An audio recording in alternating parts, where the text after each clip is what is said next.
Podemos?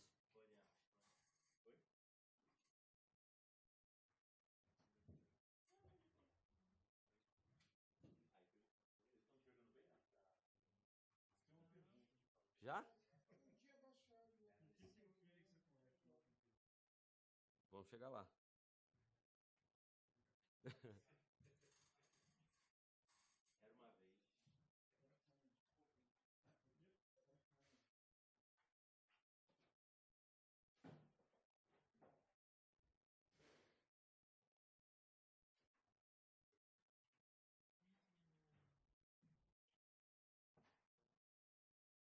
Microfone no boné novo. Isso aqui é o microfone.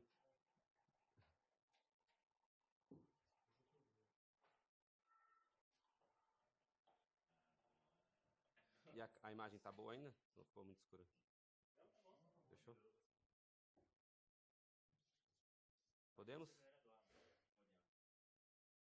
Bom dia, eu sou Alexandre, mas a maioria das pessoas me conhece como Alex, normalmente é mais fácil até pro pessoal de fora, né? Eu sou engenheiro dev na Fênix, mas eu não estou na parte core de desenvolvimento, de desenvolver os esquemas de FAT, não estou na parte mais externa de desenvolver em cima da própria arquitetura, da própria biblioteca da Phoenix. Então é um pouco isso que eu vou começar, né? Primeiro, por favor, me interrompam, complemento, eu não quero ser muito só uma palestra, um tal, que workshop. Acho que eu sei uma parte mais superficial, então quem quiser colaborar com qualquer outro, outra coisa, perguntar também. Mandem perguntas bem difíceis que eu não vou saber responder, porque depois eu consigo levar isso para o time lá e até melhorar as próximas apresentações. Então tragam perguntas difíceis, podem interromper, enfim. Bom, vai ser a ideia é falar sobre coffee. Até você me perguntou, acabou de perguntar sobre por que é Fênix com FHE. E eu acho que sempre tem que ter essa trocadilho, né? Esse negócio. É Fênix é com FHE, né? Aí coffee também, porque é um coprocessor, né? E coloca coffee, aí FHE. Então parece que tudo tem que ter esse trocadilho, né? Essa é modinha, né? Mas funciona um pouco, né? Bom, então aqui o que eu pretendo falar hoje, acho que já rolou, né, um papo sobre FHE, posso falar FAT, tudo bem? Estou acostumado, mas, né? E então eu vou passar um pouco por cima sobre o que é FAT e depois explicar um pouco sobre a arquitetura do que a Phoenix está fazendo. E depois um overview sobre um pouco de como implementa isso no contrato e a biblioteca em JavaScript também na parte do cliente, para entender como que funciona. Então, acho que o que você falou desse aqui já foi um pouco falado. Então, o problema das EVMs, do Ethereum principalmente, né, é tudo público, né? Então, todo o estado, saldos públicos, votos, é tudo que você faz, tudo é possível você entender o que está acontecendo, né? E talvez a gente já chegou no momento que isso já está se tornando uma barreira de crescimento até, né? Acho que tem uma parte financeira, institucional, que tem um pouco de ressalva em entrar no mercado por conta de transparência e privacidade, né? Então, acho que alguns anos atrás não era um problema, mas aparentemente está começando a ser, né? A gente já vê algumas instituições tendo esse tipo de problema. Então, aqui explicando basicamente o que é FAT, a palavra homomorphic, né? Semelhante, transformar, basicamente é um esquema que a gente vai transformar um plain text em ciphertext, mantendo a mesma estrutura, para a gente conseguir trabalhar em cima desses dados ainda encriptografados, né? Então é isso, permite a computação em dados criptografados e sem revelar absolutamente nada, e sem esse processo inteiro você consegue ser visível e acompanhar ele todo on-chain no nosso caso, e sem conseguir deduzir nada sobre ele, né? Aqui alguns use cases. Então, Analytics, Oracles, aí pagamentos, como a gente estava falando, swap, transferências confidenciais, MV, que ainda é um problema, existem diversas tentativas de soluções diferentes. FAT pode ser uma dessas soluções para resolver esse problema. E aí, agentes privados, e acho que você, Thiago, fez um exemplo de leilão, né? Ah, de votação?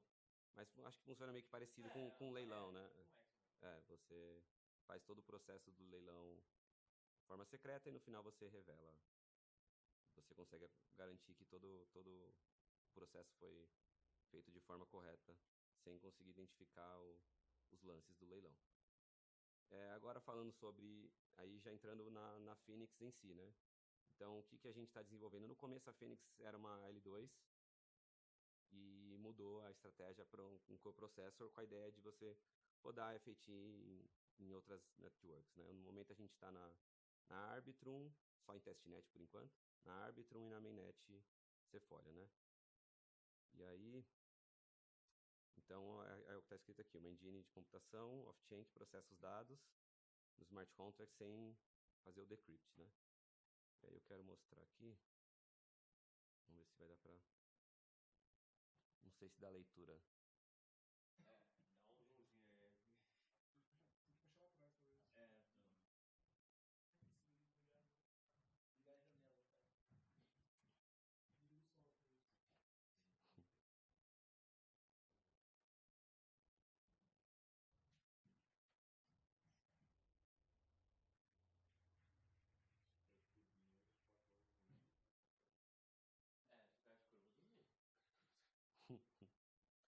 Não, eu não vou entrar muito em código aqui, aí dorme, esquece.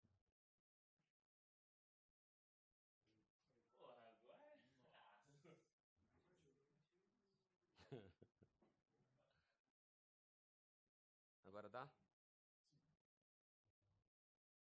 Bom, então aqui eu vou explicar um pouco dos componentes, de como funciona uma operação, as etapas quando você executa uma transação. Eu vou passar por alguns diferentes, né? Aqui o primeiro é quando você faz um encrypt, quando você sai do ponto inicial do cliente com um valor normal e em plaintext, você vai passar e vai encriptografar e vai começar a trabalhar com esse dado. Então aqui desse lado tem a aplicação, então aqui é a aplicação com o Coffee.js aqui, é a SDK, a biblioteca em JavaScript que o usuário vai interagir no front. Aqui no meio é a parte on-chain, então aqui no caso que eu falei, né, a gente está no Ethereum e na Arbitrum, então essa parte aqui, nessa etapa não passa por aqui. Então depois a gente volta ali. E aí aqui é a parte do coprocessador da Phoenix, o COF, que aí é composto por algumas partes que a gente vai passar um pouco por cada, né? Então aqui na parte, quando você vai gerar esse primeiro valor criptografado, através da aplicação, o usuário, quero, sei lá, fazer um swap criptografado, ele vai mandar esse valor, sei lá, 1 Ethereum que seja, e dentro da biblioteca de JavaScript aqui, o SDK, ele vai fazer essa etapa de criptografar, e ao mesmo tempo ele vai gerar um ZK POK, tipo um Proof of Knowledge ZK, para garantir que esse dado foi gerado de forma correta, que o usuário sabe aquele valor e ele não tem nada de errado com aquele valor. Então ele gera esse valor e gera o ZK. E aí esse dado é mandado pro processador da Phoenix. E aí esse processador que vai mandar para o agregador. O agregador é basicamente onde está controlando todos os ponteiros, onde está apontando para esses dados criptografados na network privada da Phoenix. Eu tenho uma dúvida. Eu cheguei a ver lá a parte on-chain da Phoenix, né? E é praticamente muito parecido com a Zama, por causa, né, do CFT que usa por trás. Uhum. Só que a parte off-chain, eu acredito que não seja da Phoenix, certo? Por exemplo, a Coffee.js ali Phoenix criou, certo? Sim, até onde eu sei, a parte, a biblioteca da Zama que a gente usa por trás tá nessa parte aqui, ó. Uhum. Que é a parte onde faz e tem uma parte aqui também, né? Que é onde faz a parte matemática de gerar esse dado. Tá. Mas toda a arquitetura aqui, eu não sei da Zama como funciona, mas eu imagino que não seja tão também. diferente. Mas aqui essa parte de arquitetura é nossa, né? A biblioteca da Zama está em alguns pontos só. Tipo, eu perguntei porque, por exemplo, ali o ZK Proof of Knowledge ali. Aqui, né? Você está falando.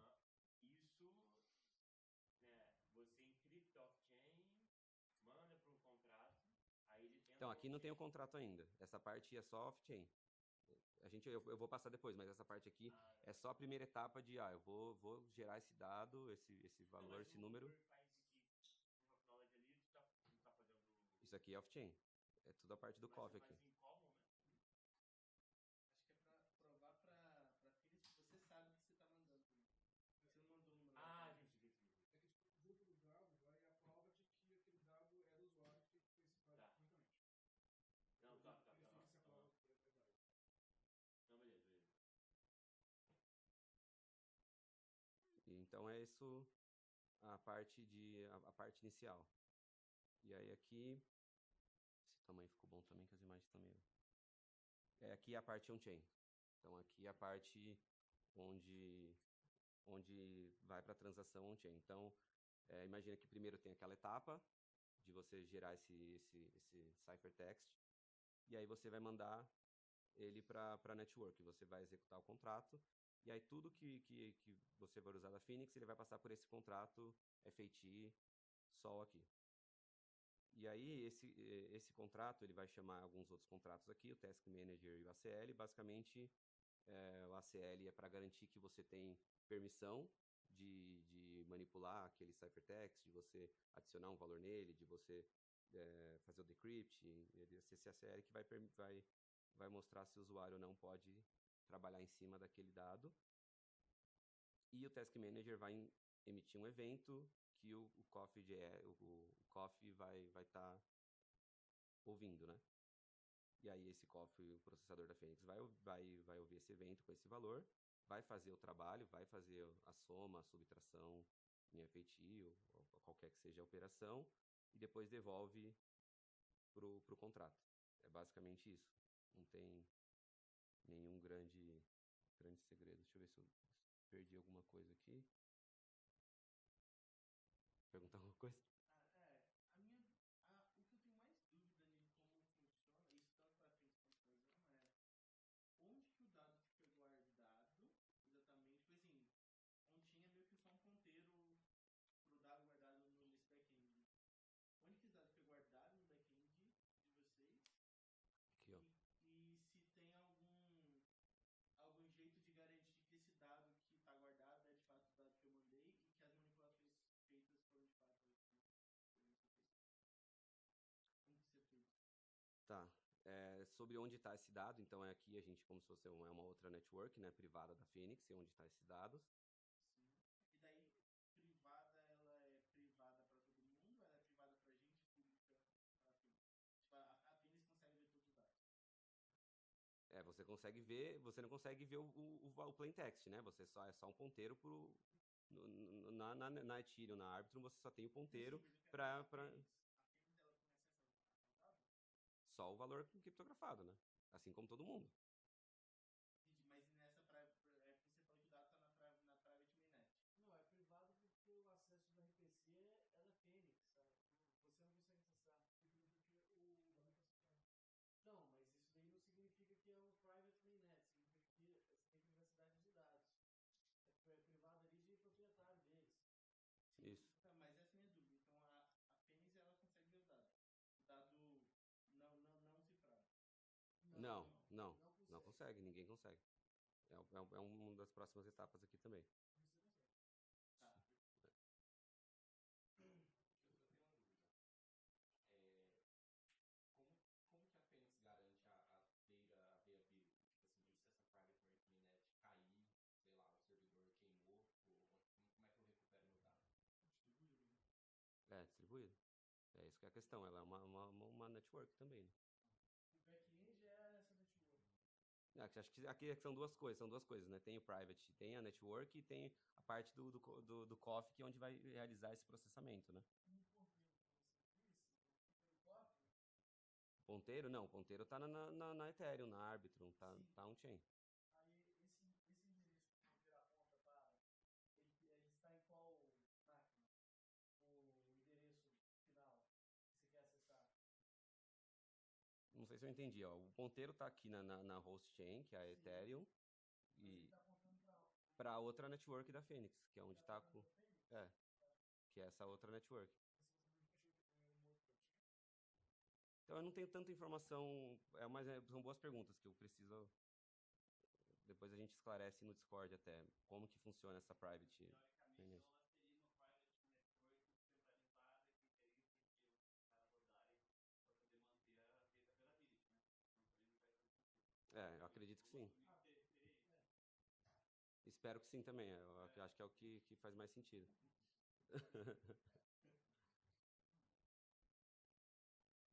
E deixa eu ver, a próxima etapa. Nossa, esse aqui tá com zoom, mas. Pô, era só ter pedido o zoom antes, pô. Não tem só criança aqui não, tem velhinho também. Fala muito pedir maneiro, tá? Tá bom. Na primeira parte. Posso tirar um pouco o zoom só? Assim tá bom ainda? Eu tô mais cego que você. Então aqui é sobre o processo de decrypt, sobre o processo de converter esse valor novamente para plaintext, né? Então aqui o processo começa no contrato, então é um contrato, uma função, um valor que está no contrato que está em Cyphertext, e o usuário vai solicitar executar uma função que retorna esse dado, e ele vai passar esse dado, ele vai mandar para a biblioteca em JavaScript, ó, eu quero saber o valor disso daqui, né? E aí ele manda para a biblioteca o valor e a permissão. Ele vai assinar off-chain, vai mandar uma permissão com as informações da carteira dele, né? E aí ele vai mandar isso para cá, para Threshold Network, que é quem vai poder. A gente vai entrar um pouco depois aqui, mas sobre quem consegue fazer esse decrypt e transformar, voltar esse valor normal novamente para plaintext. E aí o threshold vai fazer o quê? Vai pegar a assinatura, vai pegar a permissão, voltar lá um chain na CL para confirmar se o usuário realmente tem permissão para verificar aquele valor. E se no caso off-chain, tá? Tem um off-chain, um on-chain depois. E aí ele garantindo que o usuário pode verificar, consultar aquele valor, ele tem a permissão, a Threshold Network vai retornar esse valor para o usuário. E on-chain não funciona tão diferente assim, a única questão é que não passa pelo CoffeeJS aqui. Basicamente, o contrato vai chamar o Task Manager, e o Task Manager que vai fazer essa etapa aqui de interagir com a Threshold Network, garantir que o contrato, quem quer que seja on-chain, tenha permissão para converter aquele valor e vai retornar aquele valor. E aí, acho que é uma das discussões mais legais aqui e críticas que eu concordo em muitas delas é sobre a Threshold Network. Eu até vi, acho que um pouco no Discord, alguns comentários sobre isso. Acho que é um ponto bem legal. E vou mostrar um pouco. Assim, tá bom? Tá ótimo. Aqui, deixa eu fazer uma pergunta. Por favor. Ali no inicinho, quando você está interagindo com o Coffee.js, a gente tem que ter decryptando também, né? Essa biblioteca faz isso. Mas como é que vocês estão lidando com a chave pública e a chave privada para poder fazer encriptação e decriptação? Você sabe me dizer? Sei, a gente vai. É a Threshold Network. Não, mas fica na máquina do cara. Então, para você fazer a etapa inicial do encrypt, criptografar, é uma chave global. A Threshold Network ela tem uma chave, você usa só a public key. Então, qualquer um pode fazer sem nenhuma dificuldade. O problema, a controvérsia, as coisas que têm que ser melhoradas é na outra etapa, na etapa de voltar para o plaintext e fazer o decrypt. Que aí você precisa que a Threshold Network faça isso, mas aí como que você garante que essa Threshold Network está totalmente segura, que ela não vai conseguir ver meu dado em nenhum momento, que só eu no ponto final que vou conseguir ver, porque aí para fazer isso você precisa do Private Key, da Threshold Network que faz essa etapa, que é o que eu vou mostrar aqui agora. Posso fazer uma pergunta ainda mais primitiva, ainda mais básica, então depois você... Deve. Quando você fala em Threshold Network, o Threshold aí é o nome da rede ou é um tipo de rede? É um tipo de protocolo? É uma tecnologia em particular, né? Acho que até você deve saber muito melhor que eu, né? Mas é um MPC, né? Ah, tá. Na verdade, o threshold tem a ver com o esquema que é uma criptografação, não.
Não, ele está totalmente off-chain, ele não é um contrato.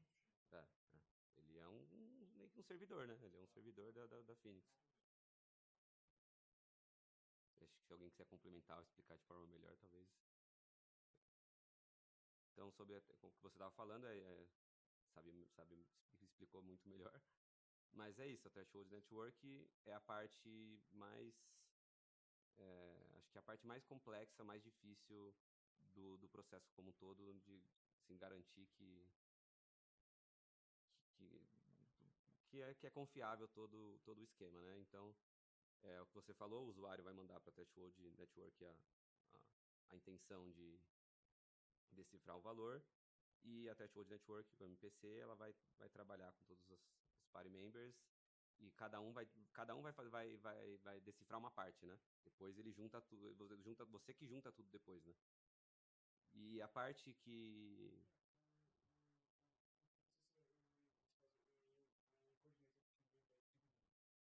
Se é o que vocês fazem, mas tipo, tem propostas que é, tipo, o dado ele é decifrado, mas antes disso ele chega a se cifrar dentro de uma outra cifra, tá? Você faz o que chama transcipher. Você tem o seu dado, você aplica tipo, AES homologicamente. Então aí você decifra, você tipo, tira a camada homomórfica, mas o dado ainda está cifrado. Aí você manda para o usuário que vai ter a chave. Isso, aí é com a chave do usuário que ele consegue, né? Assim você mesmo se os nossos tipo, nicknames decifrarem, assim já começa a explorar. E aí, como é que é? Mas isso é novo. Você falou que isso é novo. Não, isso é como funciona mesmo, né? Ah, tá. Não, então tem chave privada do usuário. Não, você tem a sua chave. É da sua carteira normal, da sua IOA, da sua wallet, é o que você está usando. Dentro da base, o dado não roda lá dentro da sua chave. Na hora de decifrar, eles aplicam homologicamente um esquema. Então, tipo, é o dado cifrado sendo manipulado para ser cifrado de novo dentro da sigla original. E aí, essa parte aqui tipo, vai tirar só a camada homomórfica. Mas o que sobrar ainda vai estar decifrado com uma chave que só você tem. Porque senão o coordinator aqui ele vai ter acesso à informação, né? Então você precisa garantir que só o usuário vai chegar a informação privada para o usuário, e ele com a chave dele vai ter acesso àquele valor, só ele. E aí o legal de todo esse processo é que acho que a Zama também é a engenharia que usa tudo, né? Usa FAT, usa ZK, usa MPC, usa TI, usa simplesmente tudo, é uma mistura de tudo, né? Sei que me diga. E Isso daí tá pronto. a gente tá em testnet, né? Tá pronto para usar em testnet, ainda acho que não tem nenhum protocolo em FAT nisso daqui que tá em mainnet, mas acho que tá bem perto. Tá bem perto, acho que talvez fim do ano que vem. Eu também não sei, né? Tô chutando, mas acho que a gente deve começar a ver umas mainnets. Tomara que esse ano ainda. E aí uma parte que é o que a gente faz hoje, que é um pouco problemática e já está no roadmap de ser eliminado, é essa parte aqui, o Trusted Dealer, que é o que você falou. No começo, a etapa inicial para você formar a Threshold Network, hoje é um Trusted Dealer. Então, é alguém dentro de um TE que vai gerar, que vai pegar essa secret key, vai quebrar em vários e vai espalhar pela Threshold Network. Mas isso, mesmo estando dentro de TI, não é o objetivo. O objetivo é essa secret key nunca existir combinada, né? Exatamente o que você falou, ela só vai existir separada em vários pedaços e ela nunca existiu previamente como uma chave única, né? Faz parte do sistema distribuído ou deu uma centralizada ali e aí ele é um calcanhar de Aquiles dessa arquitetura?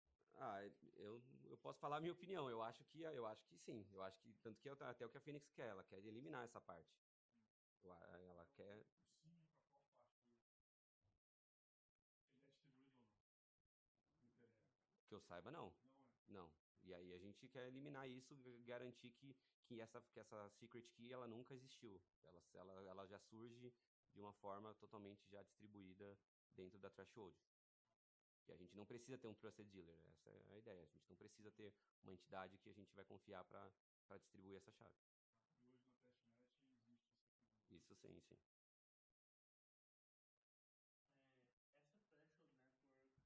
Essa Threshold Network, a ideia é que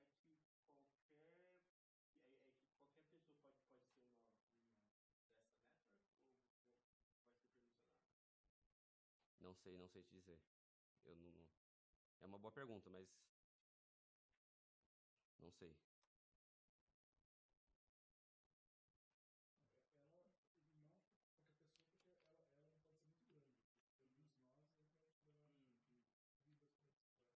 Pelo pouco que eu li, ela é mais fechada do que a dessa.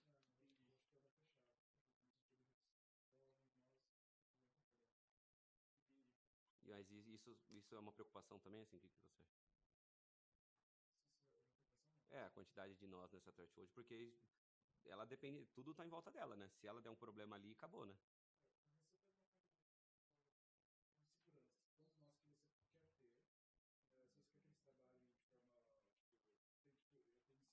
A Zama também tem esse esquema de network?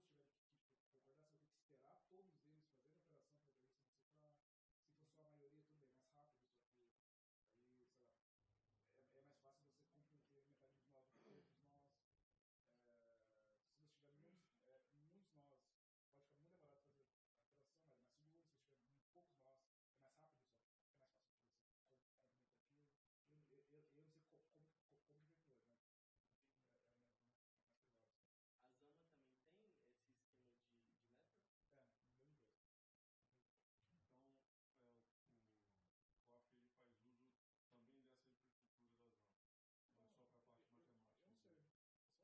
Não sei. É, eu também não sei. O que eu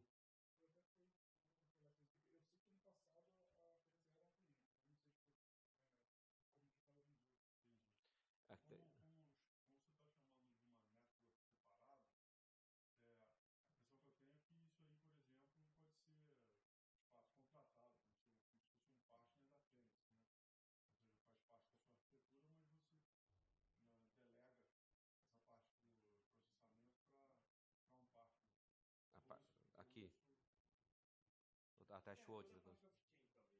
Tem plano de ser um AVS? Não, acho que não. Acho que não, não. mas o threshold network não é off-chain. Ela é off-chain? Você falou que vai tirar o Mas é uma network. Calma É aí. uma network Vamos. separada. Beleza, é uma network separada. É uma rede, Beleza, é uma casa com 5 computadores ligados. Então, local area network, entendeu? Aí eles comunicam entre si. Pode perguntar. Uma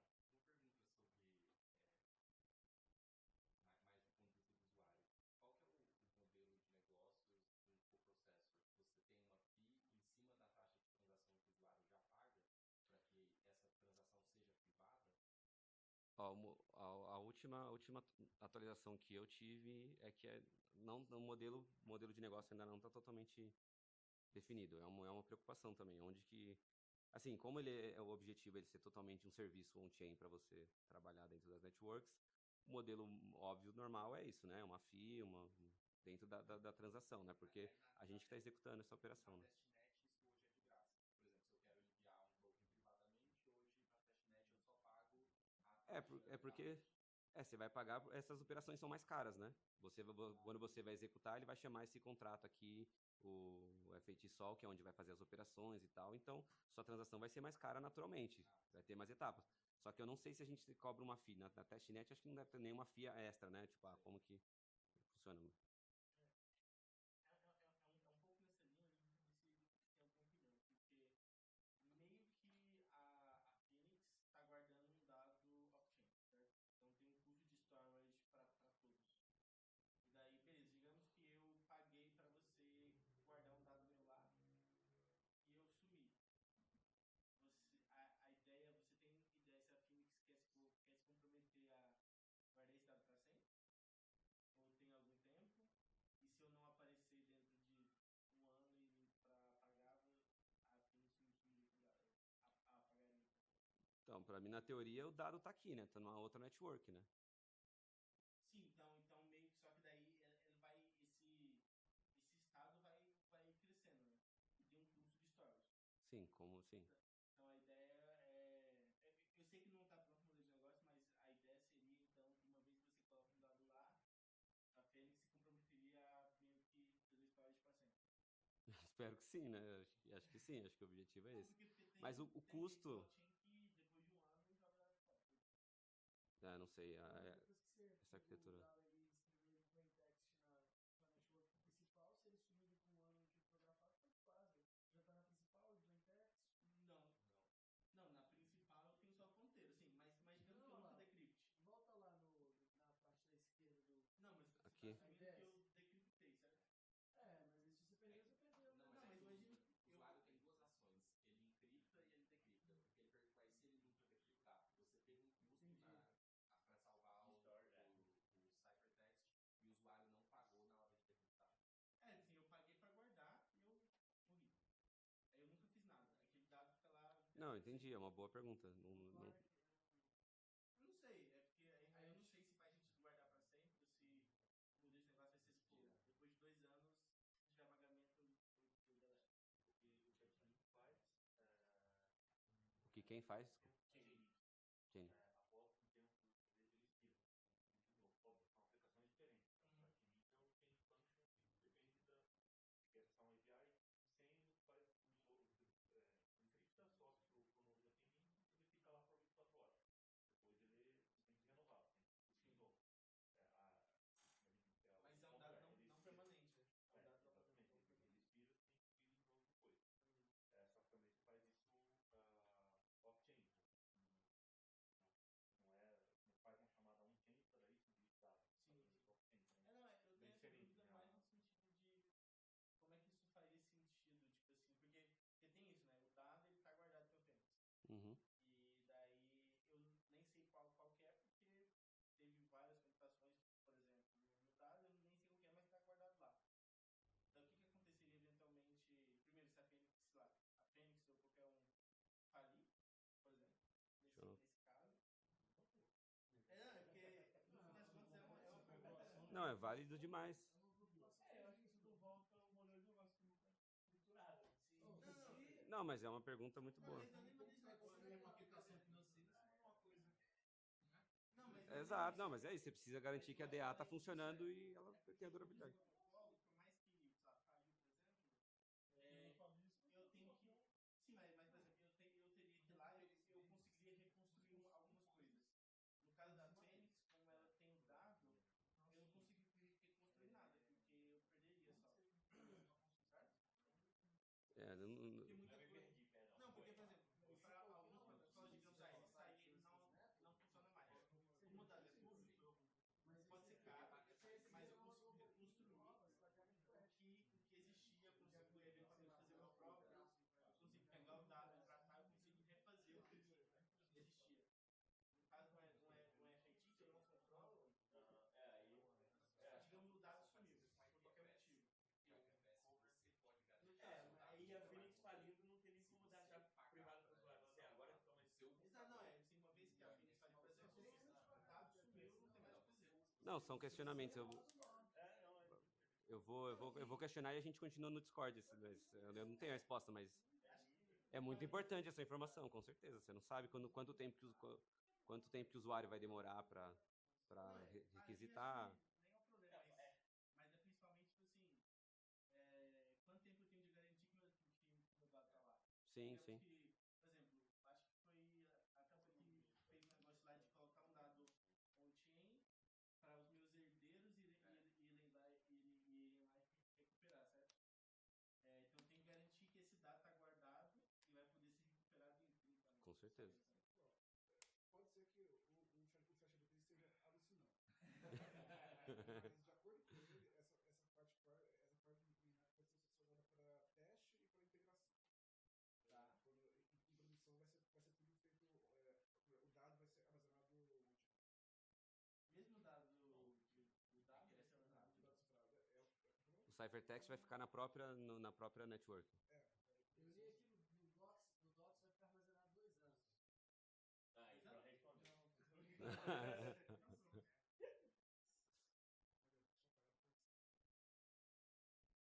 Mas você não sabe essa informação, né? Sobre a. Por tempo. Não sei, não sei. Ah, então. Mas eu anotei aqui e me comprometo a investigar.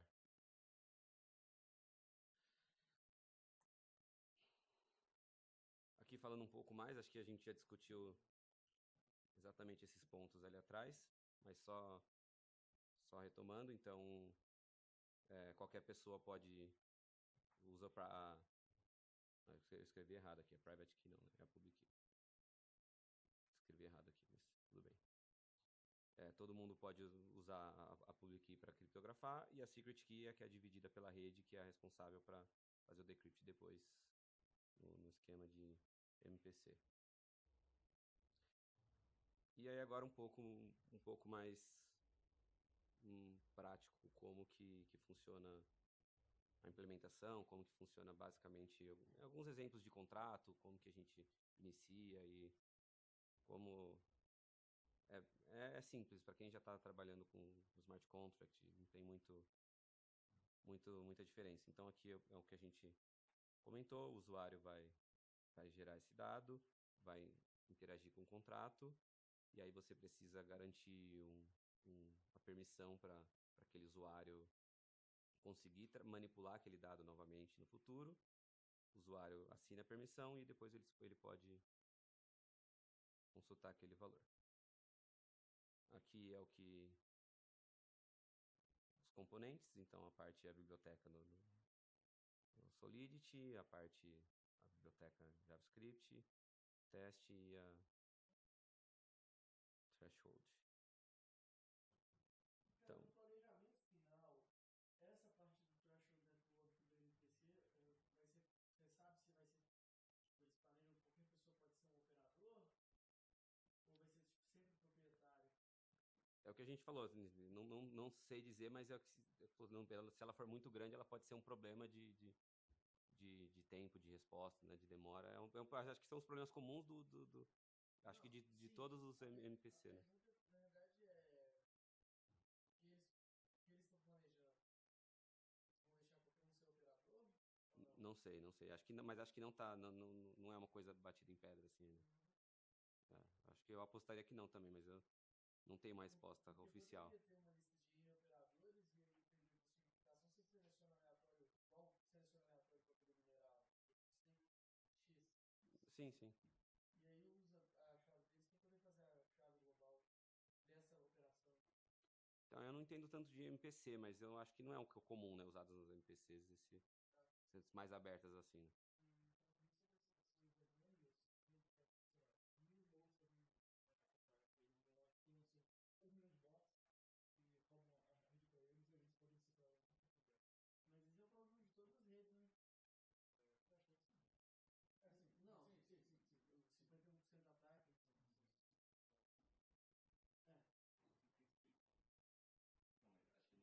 acho que não é o mesmo problema, porque no blockchain você tem incentivo econômico para conseguir fazer o 51% da taxa. Nesse caso aí, é só você criar mais um nó para você participar igualmente do poder de decriptação. Às vezes tem que destacar dinheiro para ter um nó, não sei. Aí teria. Porque não existe nem essa. Isso nem está sendo feito ainda. Então eu não sei como é que é. Sim.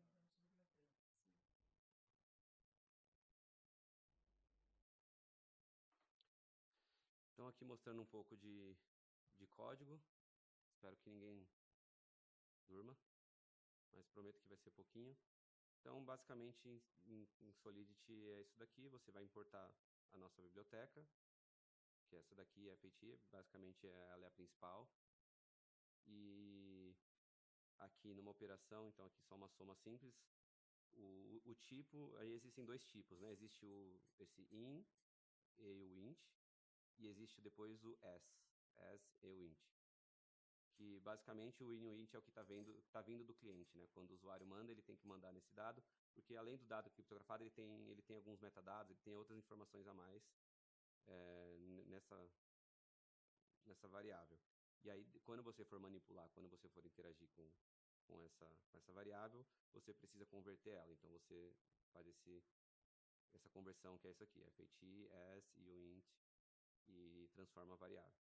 E aí você faz uma operação normal, que é a soma, então é bem simples mesmo. E você precisa lembrar de sempre definir o acesso. Porque toda vez que você, como ela é um ponteiro, toda vez que você alterar esse resultado, você vai estar apontando para um outro lugar e você precisa definir quem vai ter o acesso a conseguir manipular esse dado num novo lugar. Então, sempre que você alterar alguma variável, algum estado, você precisa decidir quem tem o acesso a ele. E eu só posso autorizar um endereço ou eu poderia autorizar uma lista de endereços? Pode, você autoriza quanto você quiser. Mas é aquilo, assim, você imagina um balance de um token, né? Então, você define quem, você vai definir o usuário, o próprio usuário tem acesso ao dado dele, né? Ou então alguma coisa que talvez o próprio contrato, você, igual esse daqui, né? Allow this. Então, você permite o contrato fazer alguma coisa com aquele dado, né? Porque o usuário ele tem que poder ver, mas ele não pode mudar o próprio dado. Exato, aí você vai trabalhar onde você vai dar essa permissão, né? O contrato, porque o usuário não consegue manipular o dado direto, né? Ele vai manipular só através de um smart contract, né? Uma dúvida, acho que o Luiz deveria ter perguntado lá atrás. O COP ele roda só local? Ou ele é uma API para.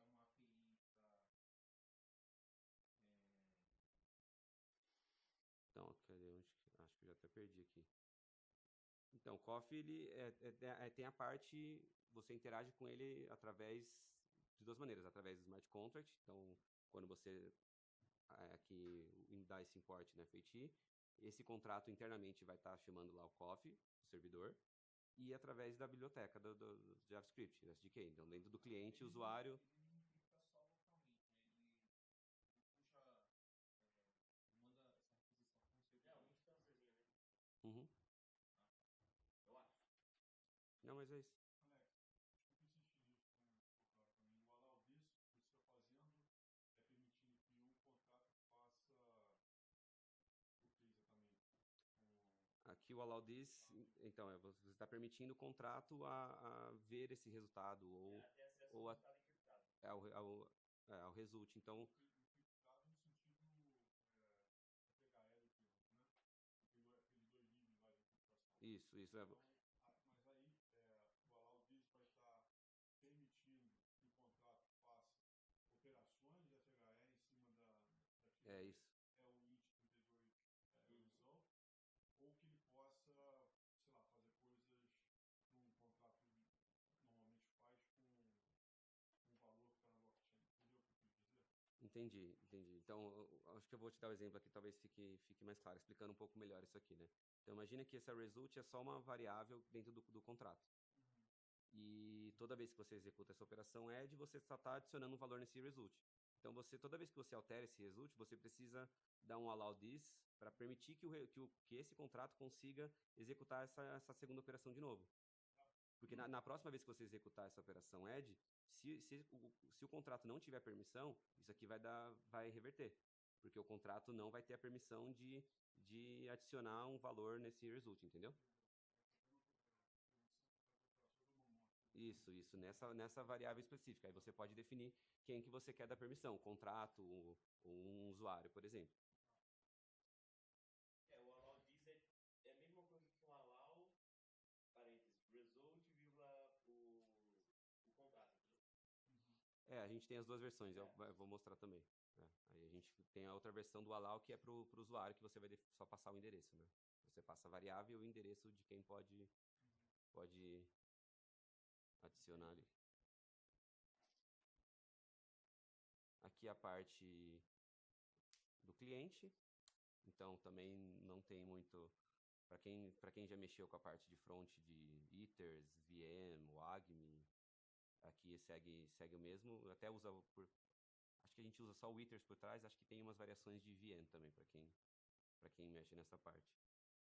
Então aqui é onde você vai iniciar uma instância do Coffee.js para gerar esse ciphertext e mandar para on-chain.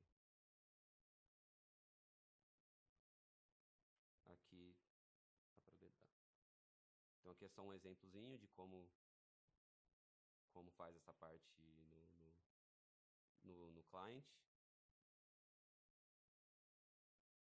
Inicializa o Coffee.js, passa as informações da carteira, do usuário aqui, conectou. Pode ser do provider, pode ser da sua carteira normal do usuário ali, do injector, né? E você depois recebe esse encrypted value aqui, que é onde você depois vai mandar na interação com o contrato.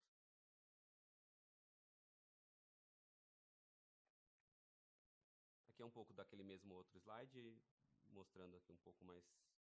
aí é aquele exemplo que eu estava te falando, né? Então aqui tem o counter, e aí você precisa... Então aqui, ó, reset counter, aqui você faz o reset counter em cima do valor que o usuário passou, por exemplo, e depois você precisa dar um allow this counter para você permitir que na próxima vez que você executar essa função, o contrato tenha permissão para você para fazer essa operação no counter. É basicamente isso. E aqui é a mesma coisa, né? Não tem muita diferença das duas. Só que toda vez que você altera um valor, você precisa dar permissão novamente.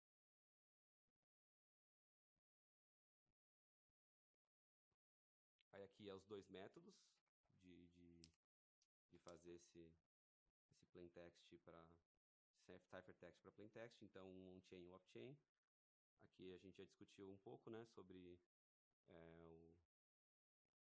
um pouco onde você vai usar cada um. Então, é o que a gente falou do leilão. Você vai fazer um leilão, você quer que o resultado final do leilão esteja público on-chain. Então, você consegue fazer um decrypt on-chain e quando acaba o leilão, você simplesmente faz o decrypt daquele valor e todo mundo consegue acessar aquele valor on-chain. Mas você garante que durante todo o processo do leilão, aquele valor não pode ser acessado, não pode ser visto como plaintext, né? E o Unseal é a mesma coisa, mas ele é off-chain, que é quando o usuário vai solicitar através do SDK ali de JavaScript, e ele serve para isso. O usuário quer ver o balance dele, esse valor nunca vai estar público on-chain, né? Mas o usuário precisa ter acesso àquele valor, então ele consegue conferir o valor dele off-chain. E aí aquilo que a gente falou, os valores criptográficos são sempre off-chain, e os contratos só mantêm um handle. Aqui sobre as permissões, então é isso, o allow this e o allow. Então é o que você vai permitir você reutilizar aquele valor, porque você está mudando o ponteiro dele, então você precisa garantir sempre a permissão. Pode falar.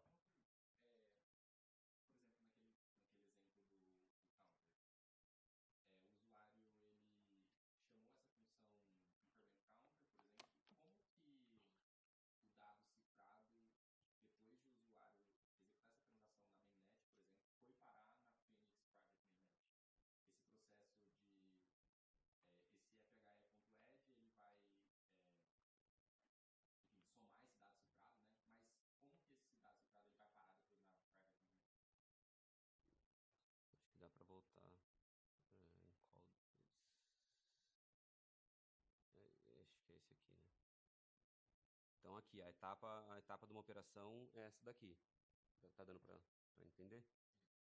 Então aqui, vai interagir essa parte inicial, tudo bem. Aí vai interagir com o contrato, o Task Manager, que é os contratos internos da Phoenix, vai verificar a permissão, vai mandar para o COF, que vai fazer essa operação, e dentro do COF ele vai mandar aqui a etapa 7. É um evento. Isso, é o evento. Ele vai mandar, vai garantir, vai validar a permissão, manda um evento, o COF está ouvindo esse evento, depois ele vai atualiza, através disso, depois ele atualiza aqui na FIN.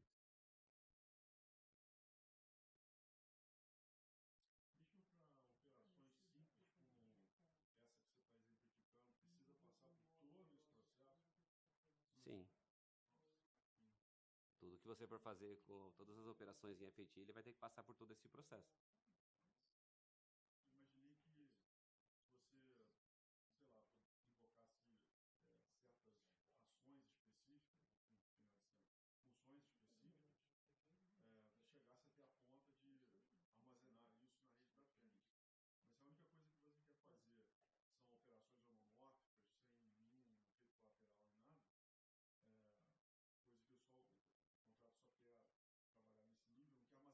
armazenar naquele custo de storage que você estava se discutindo. Mas aí ele vai ter que armazenar o valor depois, né? O valor final aqui da operação ele está armazenando lá, né? Por exemplo, aqui o counter ele está lá, né? Então ele vai fazer essa operação e depois ele vai para outra camada Phoenix. Eu entendi errado. Eu achei que ele falava que ele tivesse efetivamente um binário associado que fosse o valor duplamente encriptado, digamos assim, né? Além do hash normal, ele já tem a camada FHE parada. Mas eu achei que isso tudo, para coisas simples, pudessem ficar locais no contrato. E não tem nenhum problema, está tudo super criptografado aí. E aí você só precisasse levar as vias de fato, de Agora eu entendi, sim. armazenado na rede da Phoenix, só, sei lá, coisas que você diz que são significativas, consequentemente elas ficaram armazenadas para, sei lá. Não, eu entendi. Até um ponto que ele falou, que talvez, talvez em um momento não exista mais essa e esses dados fiquem na própria network que ele está hospedado, né? É mais ou menos isso que você está falando. Então, ela não precisa estar em uma outra network lá, se for um dado que você não está fazendo nada, né? É isso, ele não precisa dar só um ponteiro para um outro lugar, né? Necessariamente também, porque agora daqui a pouco está falando besteira pelas minhas limitações de conhecimento do blockchain. Mas talvez não necessariamente você precisa colocar lá na microfluidica. É só algo que está no estado do contrato. Se é que, desculpe se eu estiver falando besteira, tá? Mas imaginando que o estado do contrato e o blockchain sejam coisas separadas, que você não necessariamente precise que o estado do contrato esteja representado fisicamente no blockchain. Mas isso Na EVM precisa. na EVM precisa. Na EVM, você vai de bloco para bloco, eles gostam da atualização, todos os dados estão lá. O estado da rede inteira, Inclusive de contrato. inclusive de cada contrato. E também, por exemplo, quando você tem o reset counter, o parâmetro dele, esse parâmetro ali, ele já passou pelo processor da Phoenix off-chain. Uhum. Aquele velho lá, ele já é um output do processor off-chain. Eu chamei a API, ela me retornou aquilo. Então aquele valor lá eu já usei, ele já está na Phoenix. Pois é, mas era exatamente essa a minha pergunta. Se era necessário que o dado caminhasse até o final, ou se você poderia, para coisas simples, parar no meio, digamos assim. Né? Na EVM não. Na EVM o dado, o estado da rede é um só. Então ou é tudo. Você não consegue ter um estado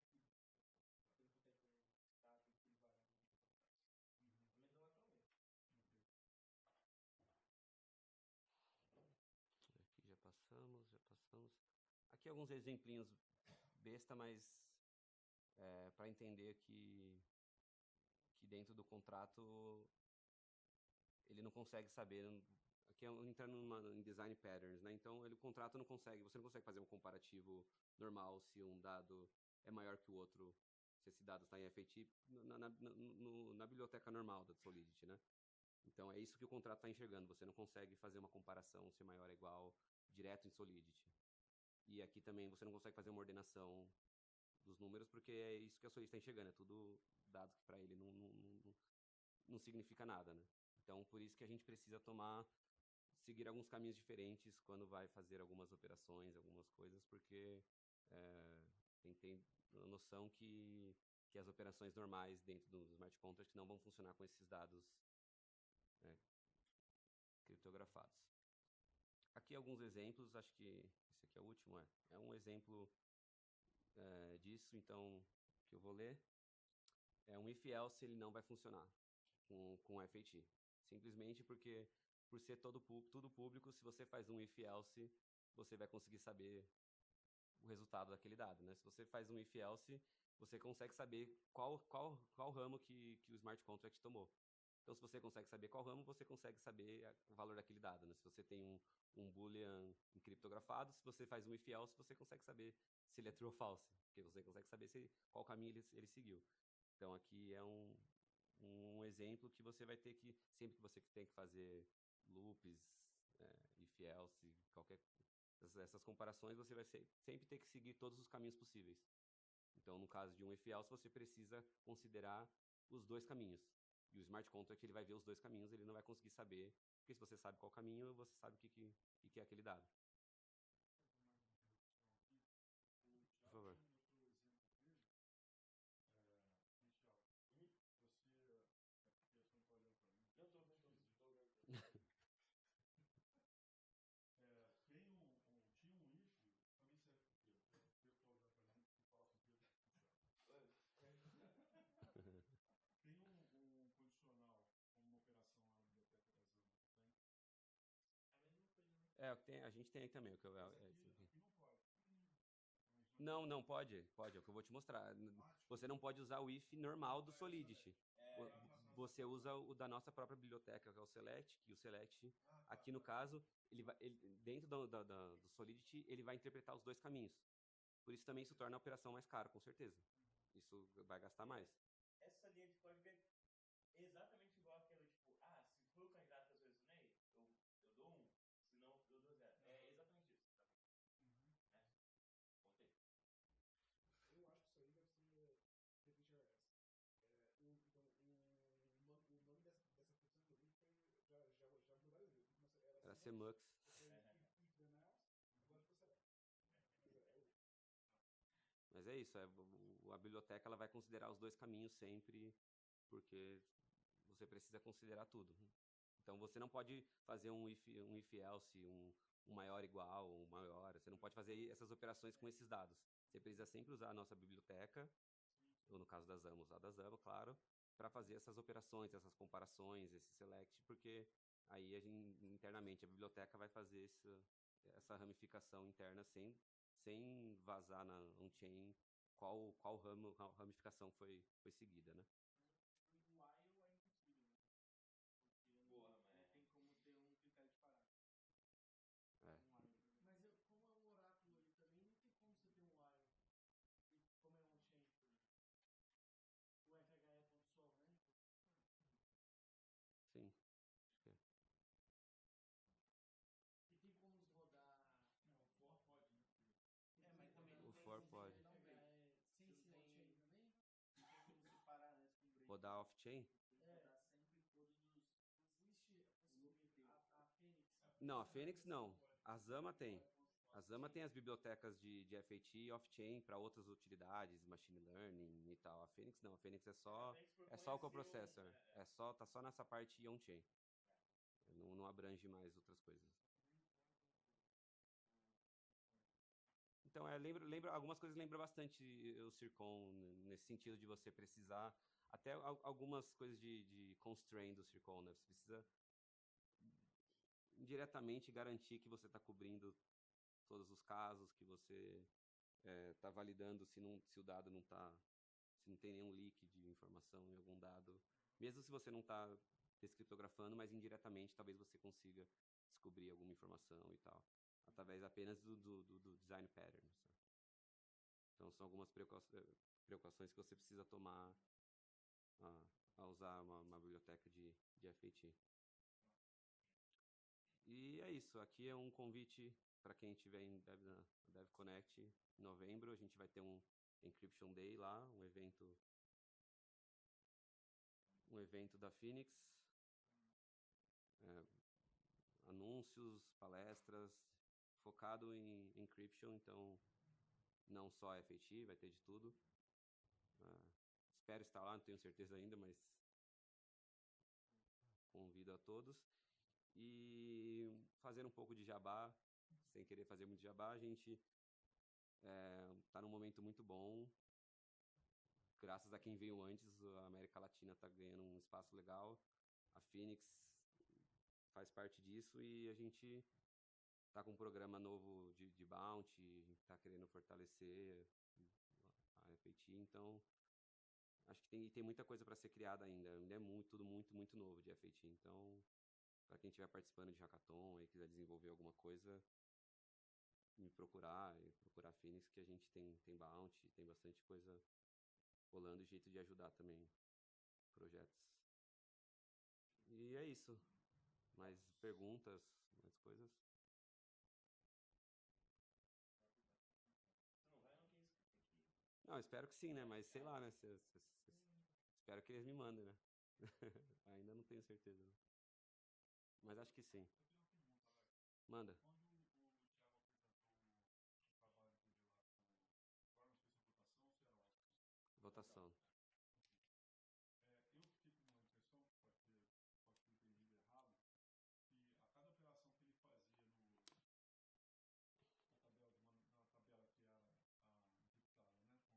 fazia na tabela que era encriptada, né, enfim, com o estado da eleição ou quer que seja, até aquele ponto. E aí eu fiquei com a impressão de que você tinha que fazer todo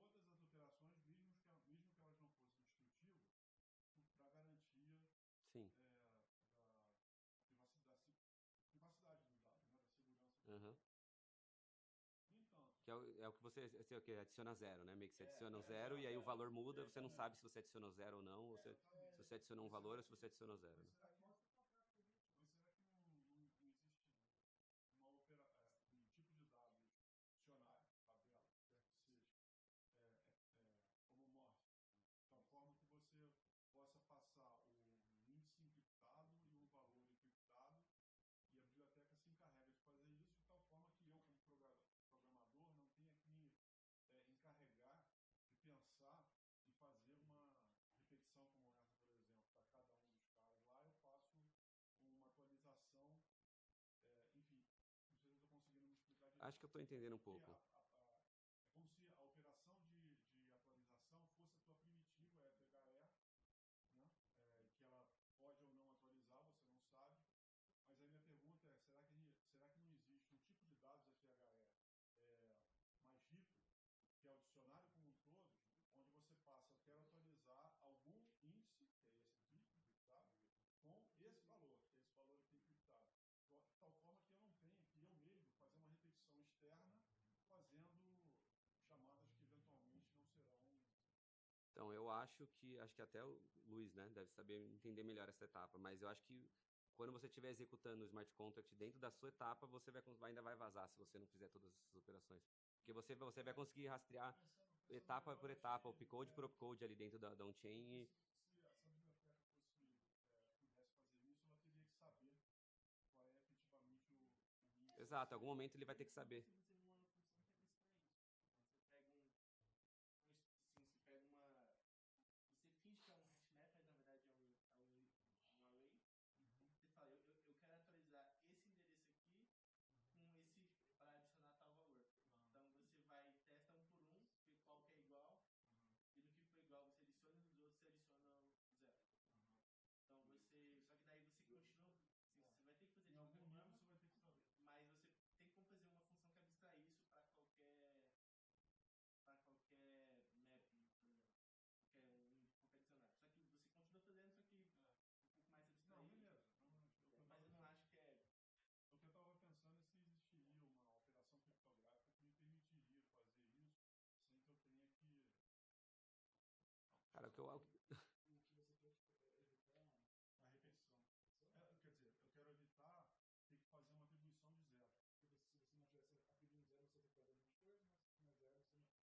Sei lá. É que é uma etapa a mais. Se o seu valor é zero, teoricamente você não precisaria fazer nada, né? Mas no caso, você precisa adicionar o zero para poder enganar que fez alguma coisa. Eu sei exatamente aonde que meus primos bits eu preciso fazer um shor lá, por exemplo, mas de tal forma que eu não precise fazer tantas operações de fazer shor com zero. Eu chuto que não. Com um, porque isso aí você ia estar fazendo pensando. Você vai ter sempre que fazer um short da parada inteira, não só de um pedaço. Porque se você puder não fazer, é porque você sabe algo sobre isso. Exatamente. Tá. Beleza. É isso.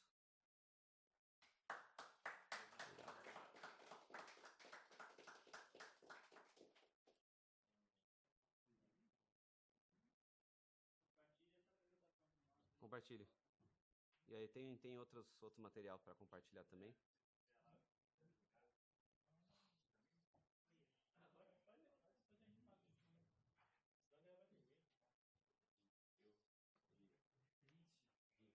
Parou a gravação aí?